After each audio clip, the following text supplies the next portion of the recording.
Thanks, Steve. What Steve didn't tell you is that when I went to UT Southwestern, I worked in his lab. And so he taught me everything I know.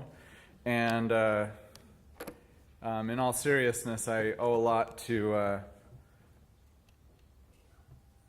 Steve's mentoring. So I'm going to do something a little bit different than I think the average plenary talk, and I'm going to tell you about a story where there are many more questions than answers, and I hope it leaves you with the idea that, I think we might have made some interesting observations, but the joy is actually in the chase. And I was just thinking about it as I was saying there. Why do I always talk about things that I don't understand yet? And I think it's because once you figure something out, the thrill is gone.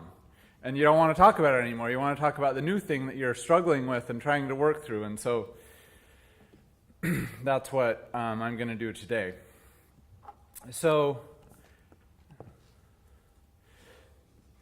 this is an image that probably many of you have seen, and I can look out and see some people twitching when they see this. This is painful for many people, especially the undergraduates who had to memorize bits of this.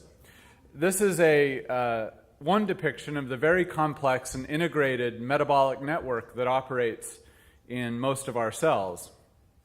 And I think we all understand that this metabolic network has some important functions. And I think the functions that most of us think about as being important are in producing the molecules that our cells need to grow and thrive and perform their functions, the building blocks, so to speak, like ATP and amino acids, nucleotides, and lipids. And no one would argue that this is unimportant, and certainly not me. But that's not what I'm going to tell you about. That is not the function of the metabolic network that drew me in. What drew me in was the fact that this very complex metabolism does more than just provide the building blocks for cells to behave. In many cases, it actually changes how they behave and really impacts the decisions of cells about whether to grow or to proliferate or to differentiate, which genes to express. And this is the function of metabolism that really captured my attention many, many years ago, and that I've been working on ever since in various ways. And there's a couple of, my lab is going after this in several different, using several different strategies, one of which is to try and understand how metabolic sensing and hormonal signaling integrate to control the decision of whether cells store or consume their available nutrients. I'm really interested in this idea that one of the ways, the major way probably, that metabolites and metabolism affect cell behavior is through direct interaction of those metabolites with proteins. And I feel like this is one area of biology, of cell biology and biochemistry, that we just really don't understand. We know a very small fraction of examples of this kind of biochemical regulation. And that's something that we're trying to address in various ways. But what I really want to talk to you about is about this organelle, the mitochondrion. And we sort of were dragged into this area because every time we'd want to study metabolism and how it's affecting cell behavior, we kept bumping into mitochondria. And we kept finding things that we didn't understand that sort of precluded us from being able to go on and make plausible interpretations. And so we set out to try and understand this organelle. And Steve kind of alluded to this, but the way that we really were drawn specifically to this question and what we decided to do to attack it was really based on the work of many other people that had defined not only the genomes of eukaryotic species, but also the proteomes of eukaryotic species, and specifically the mitochondrial proteome. And I have to tell you that, 8 or 10 years ago, I felt like this was one part of the cell.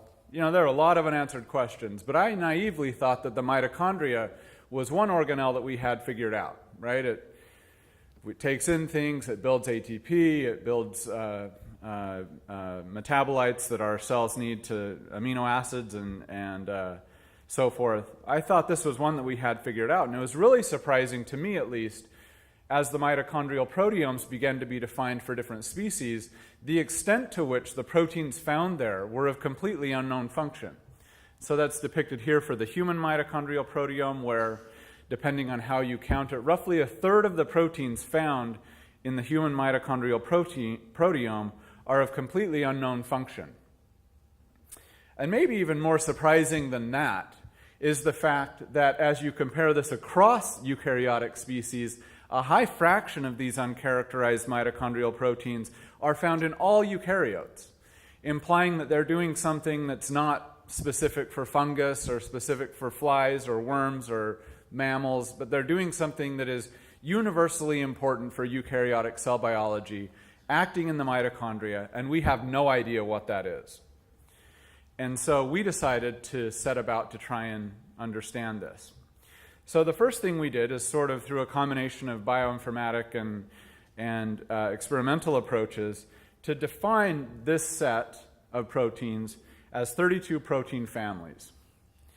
And so this is 32 families of proteins, again, broadly found throughout eukaryotes, and we have no idea what they do. And as I said, we set out to try and understand this, try to define them.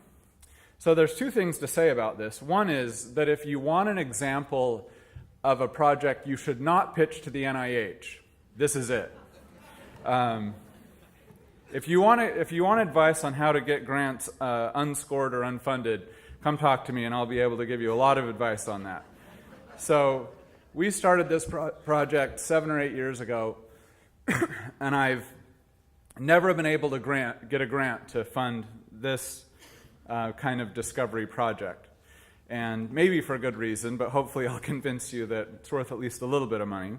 But so that's the first thing I'll say about this. And the second is, and maybe these two are related, when you start a project like this where you're essentially pulling a protein out of a hat and asking it to tell you what it does, you have no idea of what you'll find. And to some extent, so this was a bit of a leap of faith that we'd pull this protein out of the hat, it would tell us what it does, and we hoped it would be interesting, and we maybe even fantasized a little bit that it might actually be important. So, and as you might imagine, so we've ended up studying all sorts of different topics by virtue of this project, some of which are listed here. And we've ended up finding things that are, of course, near and dear to my heart. We've ended up finding a couple of processes by which mitochondria control their proteome in interesting ways that I won't tell you about. We've found proteins that are very important for the assembly and function of the oxidative phosphorylation complexes, again, that I won't tell you about. The one that I'm going to tell you about is something that we've been working on for a few years now, and that is a specific aspect of metabolite transport. So as you know, mitochondria actually have a permeable outer membrane and a very impermeable inner membrane. So all metabolites that need to go in or out of mitochondria that are hydrophilic need to do so through membrane transporters. And again, I will just say parenthetically that this is a really poorly understood aspect of cell biology and especially metabolic biochemistry. And but of course, we didn't set out to study that question specifically. We were trying to understand what do these proteins do that we think might be important, but we have no idea how. So that's where we're going to go for the remainder of my talk. To get there, let's just make sure we're all on. So you were twitching a little bit when I showed you the big metabolic chart. This is where people really glaze over when you have glucose and pyruvate and acetyl-CoA on a slide. So just hang with me. We're going to get to stem cells and cancer and stuff in a minute. So just hang in there through the metabolism. All right, so when glucose is brought into the cell, the majority of that glucose is converted to pyruvate through the actions of glycolysis in the cytosol. And in most of our differentiated cells, that pyruvate is taken into the mitochondria where it can be converted to acetyl-CoA that then donates its carbons to the TCA cycle, and that cycle enables highly efficient ATP production through the actions of oxidative phosphorylation. So some cells don't do this, however, and instead pyruvate uptake into mitochondria and oxidation is limited. And instead, these cells convert pyruvate or other glycolytic intermediates to building blocks that can be used to fuel cell growth and proliferation. And in the context of cancer, this is known as the Warburg effect. And this is a very common, not universal, but almost universal feature of many cancer cells, that they do not oxidize pyruvate, but instead convert that carbon to other molecules to fuel cell growth and proliferation. So you could argue, perhaps, that this might be the most fundamental, one of the most fundamental pathways, metabolic pathways in all of biology. But surprisingly, and this sort of illustrates the extent to which there is still unknown in our world today, surprisingly, one feature of this pathway was not discovered until recently, and that is the process by which, or the mechanism by which pyruvate is taken into mitochondria. So I shouldn't say it wasn't discovered. It's an interesting story. So back in the 60s and 70s, several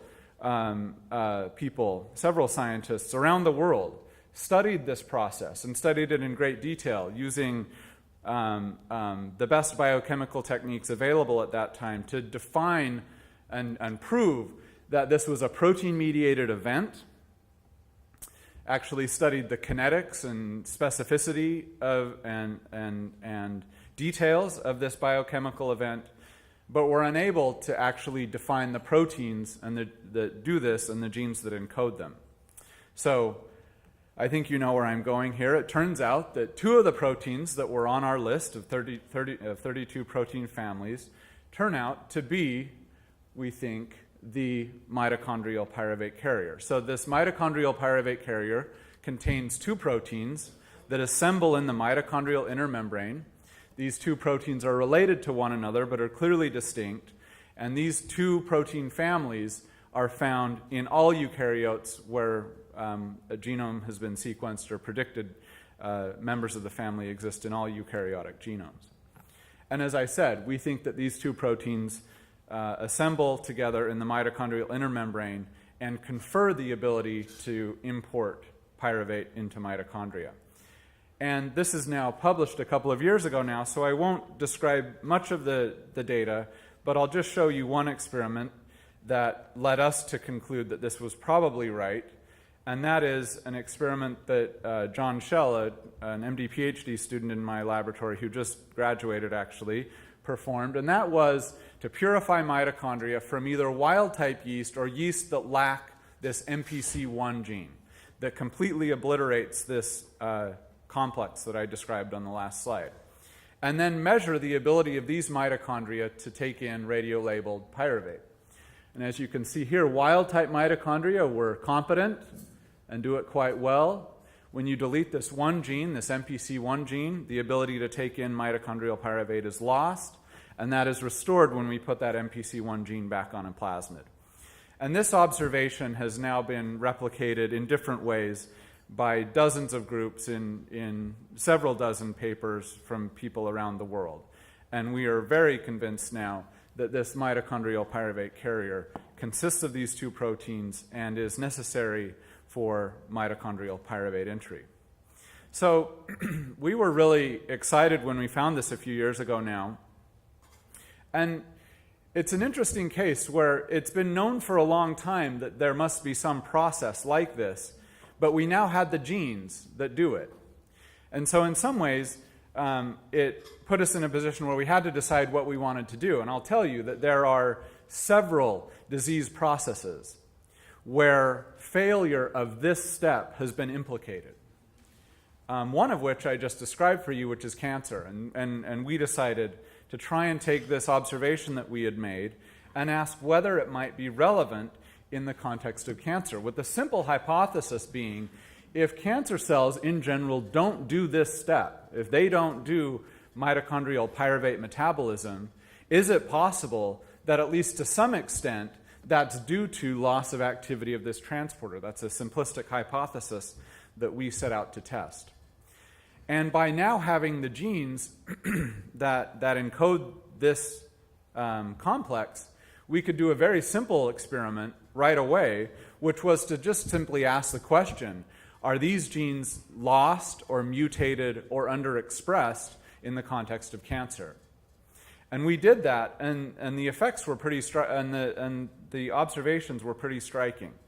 And in fact, what we found is that in almost all classes of solid tumors, all anatomic sites of solid tumors, the MPC genes are either deleted or mutated or underexpressed. They're underexpressed in almost all solid tumors, and there are specific cases where they're either deleted or mutated. Ovarian carcinoma actually is a great example where about 80% of ovarian carcinomas have a deletion that removes the MPC1 gene and as a result leads to an inactive MPC complex.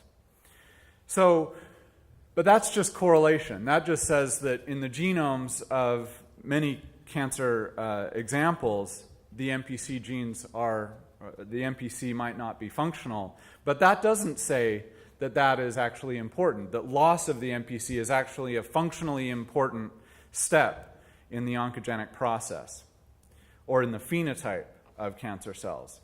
And so the experiment we did was fairly simple. So we took cancer cells, colon cancer cells is what we decided to use, where the data, the bioinformatic data was perhaps the strongest, and simply just forced them to express the MPC. They don't normally express it, and we just force them to express it and ask, what is the phenotype of that?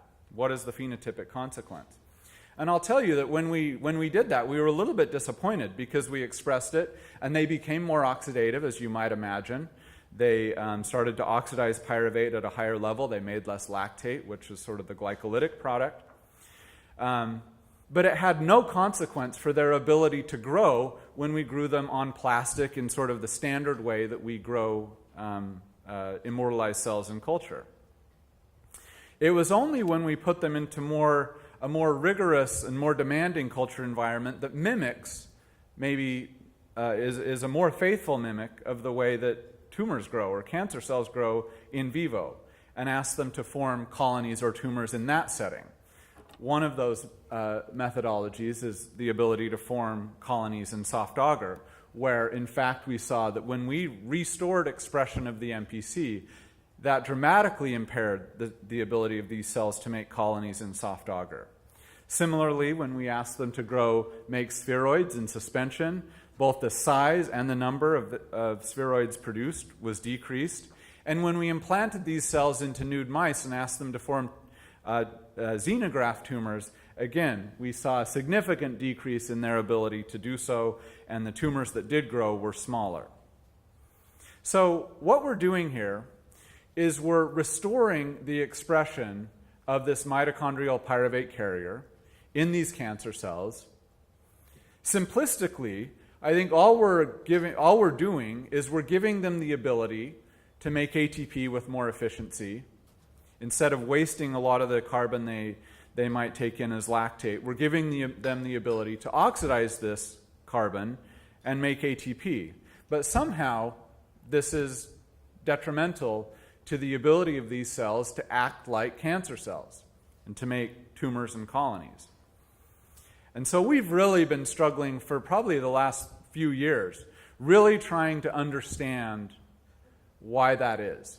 What is it about cancer cells that they need to have shut off this carrier to maintain their physiology? And I'm going to tell you about a correlate that we found of that. We still don't understand the answer to that question. And when I told you I was going to leave more questions than answers, this is one of the big questions that we still have not yet solved. But I'm going to tell you about a correlate of this that we think is starting to tell us something more about it. And it relates to normal physiology. But the way we got there is by taking these 10 tumors and these 10 tumors and trying to understand what was different about them. And we looked at a lot of things, and I'll tell you that there's not much different about them. When you look at their proteomes and their gene expression, there's not much different. But the one thing that we found that was universally different across the class of genes was the expression of stemness genes. So the two that I'm showing here are ALDHA and Lin28A. So these are markers of stem cells that are actually expressed in some population at some level in cancer cells, in tumor cells. And they were universally decreased in these tumors that express the MPC. That's quantified here. And I will tell you that this is true of all the stemness markers that we looked at. And we looked at on the order of 8 or 10. All of them were decreased when we re-expressed MPC 1 and 2. And that led us to the observation that, in fact, stem cells also, normal stem cells, the stem cells that are performing very beneficial and essential functions in our body, also have very low MPC activity. So that sort of allowed us to pivot from studying cancer as a pathology to studying normal stem cell biology. And I've come to believe that, that if we can understand the normal metabolic physiology of stem cells, I think that might teach us a lot about the pathologic metabolic physiology of cancer cells. And so that's where we've gone. And in the next 5 or 10 minutes or so, I'm going to tell you about our attempts to understand why stem cells have low MPC activity and our attempts to understand whether that's important, and both in vivo and in vitro. And the model system that I'm going to focus on is one of the intestinal crypt. So this is a really beautiful structure that's in each of our intestines, where this intestinal crypt, lying at the base of the intestinal crypt, are these stem cells that are maintained for the life of the animal, and over the course of time, in a homeostatic way, proliferate and differentiate, and those differentiated cells migrate up the crypt and into the villus and form the mature epithelium that performs the functions that the intestinal epithelium must, like absorbing nutrients and secreting various molecules and substances that are necessary for the proper function of the intestine. But these stem cells are very nicely positionally, spatially localized, and their biology is coming to be well understood. And there are great tools available for studying this. And so we've chosen to study this system to try and understand this question of the role and function of the MPC. And one of the tools that we have used is a GFP-CRE, tamoxifen-inducible GFP-CRE, that marks these stem cells driven by the LGR5 promoter. And it's important to know that because we're going to use that tool a fair bit. And one of the things that I will just very briefly say without going into any detail is that when we sort GFP high cells, which are those stem cells, that stem cell population, they have very low expression of the MPC, and that's depicted here. I won't go into any of the details. But when we isolate these stem cells, there's this really cool technology that was developed by many labs, including Hans Clevers and others, that allows us to grow these stem cells in vitro in so-called organoids. And these are really beautiful structures, two of which are shown here, that sort of look like a little intestine that's self-enclosed. And they are complete with crypts, and there are stem cells that sit at the base of those crypts, and the number and elaboration of these crypts is a good measure of the stem cell function in these organoids, of the stem cell function of the cells lying at the base of this crypt. And so we've used this as a system to try and understand stem cell function in vitro. And obviously, being an in vitro system, we have all the benefits of being able to transduce these organoids with viruses, to treat them with drugs, and so on. And so the first experiment we did was to do what I showed you with cancer cells, but to do it with these LGR5 positive stem cells. Express the MPC. These have very low MPC expression, as I just said. When we express the MPC, when we force them to express it, they essentially lose the ability to make crypts, which is, again, a marker of stem cell function. And this effect is completely reversed when we use a specific inhibitor of the MPC that, again, I didn't mention this, but was discovered 40 or 45 years ago by the biochemists that were originally studying this protein before it had been molecularly identified. Moreover, when we treat with this MPC inhibitor of just wild-type LGR5 positive stem cells, their ability to grow crypts, to grow organoids, is dramatically increased, greater than or similar to the effects of sort of the canonical stem cell maintaining molecules, valproic acid, and a CHIR compound that's a GSK3 beta inhibitor. So the final piece of data that I want to show you is our attempts to understand whether this effect of the MPC to limit stemness and its loss to promote stemness is actually relevant in the intestinal crypt in vivo. And to do that, we've actually used that same transgenic mouse that I described that we used to make these crypts, these organoids, to use that to knock out MPC1 specifically in these stem cells. And the experiment that I'm going to show you is depicted here, and that is to stain these crypts for Ki67, which is a proliferation mark, a mark of proliferating cells. And you can see that in normal crypts, you see these stem cells proliferating and then these so-called transit amplifying cells that are on their way to differentiate into all the mature cell types in the intestinal epithelium. And you can notice in wild-type crypts that they have this very nice single-cell epithelium that is limited. The proliferation is limited to the sort of the base of the crypt and a little bit of the way up.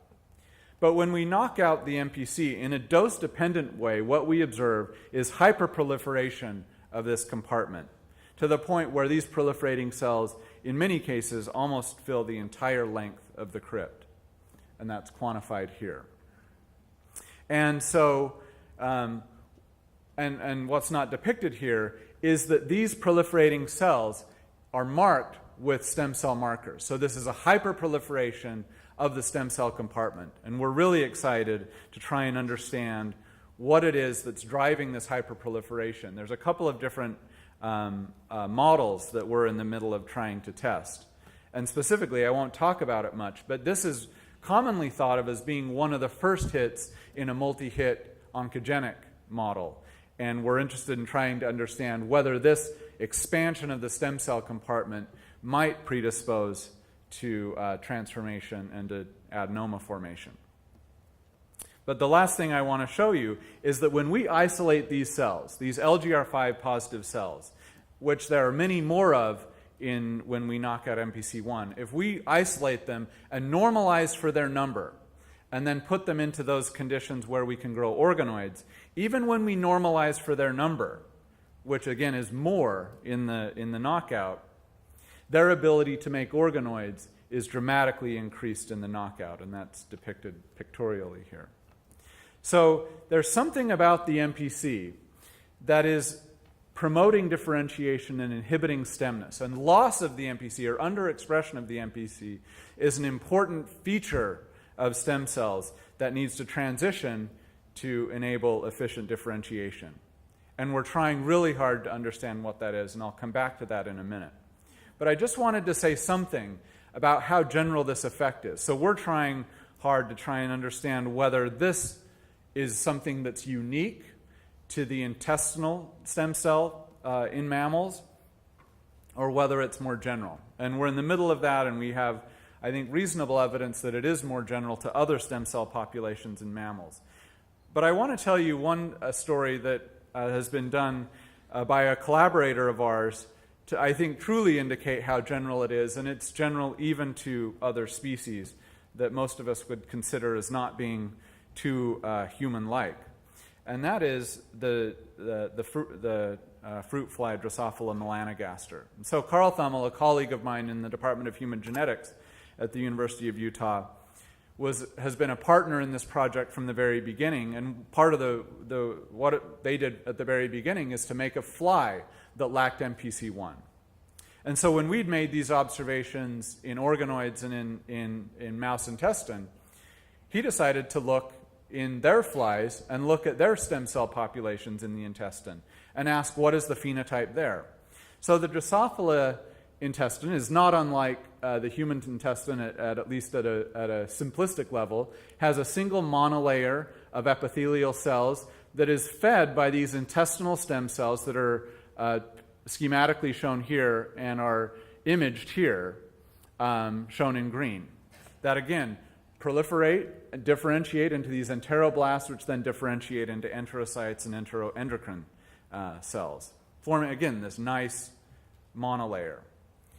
And I now realize you're not going to be able to see this, but what's shown here is that in control cells, there's a very low level of phosphohistone H3 indicating proliferative cells in the control intestine, which is increased significantly in the mutants, about threefold increase in proliferating cells in the intestine. And these are unstressed, normal fruit flies, just wild type or mutant.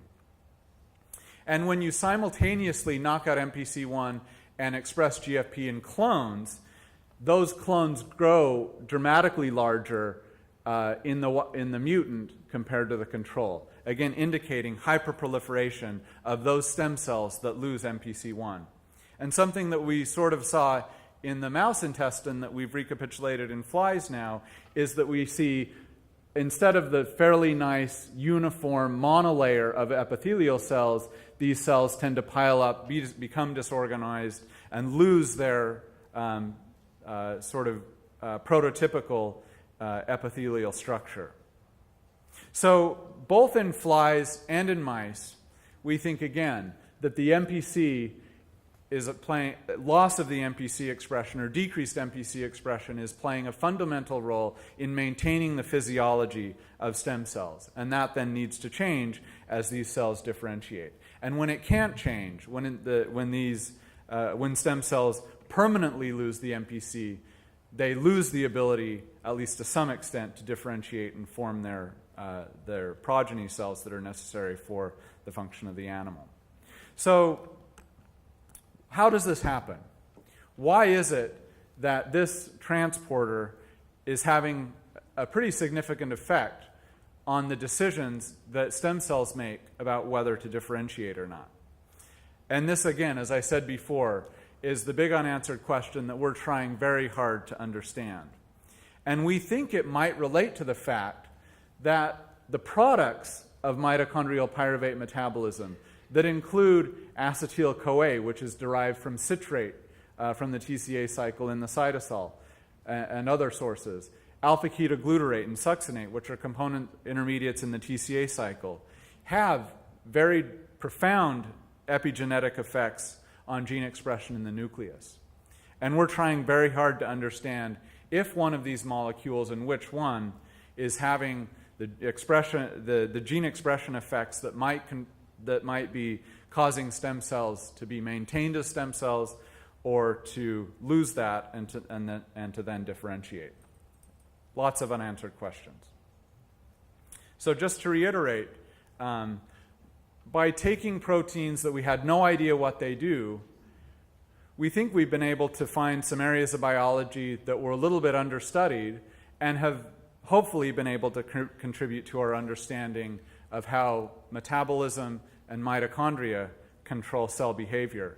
And as I indicated, there were 32 of these protein families, and my PowerPoint just crashed. There are 32 of these protein families, and we've just really started to scratch the surface. And we have many more yet to go. Just does not like that slide. Let's see if I can get to my acknowledgement.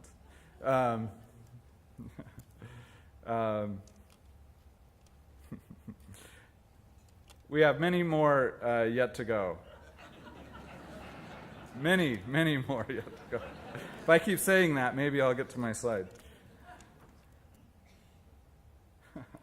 Holy cow. All right. Well, I'll just tell you my acknowledgement. So the work that I did was done primarily by John Schell and Chris Olson in my laboratory with Carl Thummel and Ru Wazitagama in the Department of Human Genetics at the University of Utah. And I'd like to thank them and thank the organizations that paid for it, and thank you for being here.